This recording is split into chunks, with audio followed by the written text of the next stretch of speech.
ఉమ్మడి వరంగల్ జిల్లా భూపాలపల్లిలో మావోయిస్టులకు వ్యతిరేకంగా పోస్టర్లు వెలిశాయి. ముకునూరు, నీలంపల్లి, బూరిగూడెంతో పాటు సర్వాయిపేట గ్రామాల్లో వెలిసిన పోస్టర్లు కలకలం రేపాయి.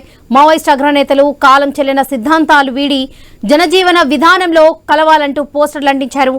మేధస్సును ప్రజలు అభివృద్ధికి ఉపయోగించాలని కోరుతూ మావోయిస్టు ఆత్మరక్షణ ప్రజా ఫ్రంట్ పేరుతో పోస్టర్లు అతికించినట్లుగా స్థానికులు గుర్తించారు.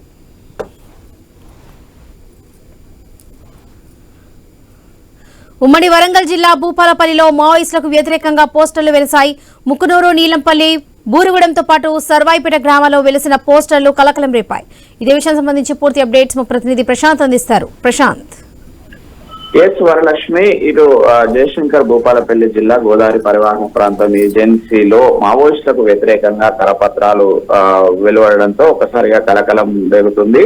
ముఖ్యంగా ఈ రోజు నుండి ఆగస్టు 8వ తారీఖు వరకు కూడా మావోయిస్టుల వారోత్సవాల నేపథ్యంలో ఈ యొక్క కరపత్రాలు బయటపడడంతో మరింత ఒక కలకలం రేగుతున్న పరిస్థితి అయితే ఉంది. ఇందులో ముఖ్యంగా మావోయిస్టులకు వ్యతిరేకంగా ఈ యొక్క పోస్టర్లు వెలవడంతో స్థానికులు కూడా ఆందోళన చెందుతున్న పరిస్థితి అయితే ఉంది. అయితే ముఖ్యంగా జయశంకర్ భూపాలపల్లి జిల్లాలోని ముకునూరు, నీలంపల్లి, బురుగుడపాడు, సర్వాయిపేటతో పాటు అటు ఏజెన్సీ ప్రాంతాలలో ఈ యొక్క కరపత్రాలు ఆ పోస్టర్లు అటు గోడలకు ఇటు కల్వర్ట్లకు అతికేయడంతో అయితే ఒక్కసారిగా అటు పోలీసులు ఇటు స్థానికులంతా కూడా అప్రమత్తమైన పరిస్థితి. ముఖ్యంగా మావోయిస్టులకు వ్యతిరేకంగా ఈ యొక్క పోస్టర్లు వెలువడమే కాకుండా కాలం చెల్లిన సిద్ధాంతాలు వీడి జనజీవన స్రవంతిలో కలవాలని, అదేవిధంగా ఇటు ప్రజలకు సేవ చేయడానికి మీ యొక్క మేధస్సును ప్రజలకు ఉపయోగించాలని చెప్పేసి ఈ యొక్క కరపత్రాలలో సారాంశంగా రాసి ఈ యొక్క పోస్టర్లు అతికించడాన్ని మాత్రము అటు పోలీసులు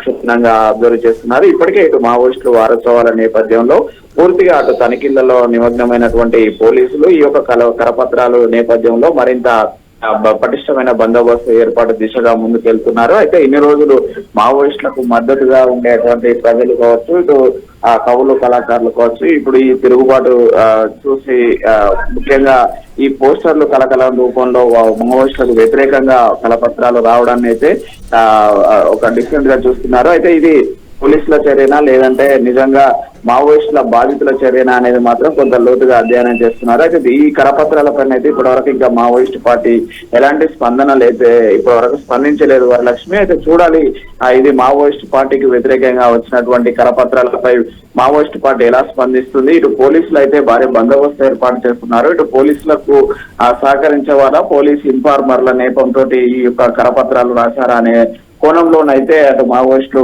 విచారించే అవకాశం ఉంది. మరోవైపు ఇటు పోలీసులకు మద్దతుగా నిలిచే వాళ్ళ పని అనేది కూడా చూస్తున్నారు Varalakshmi. Right Prashant, thank you.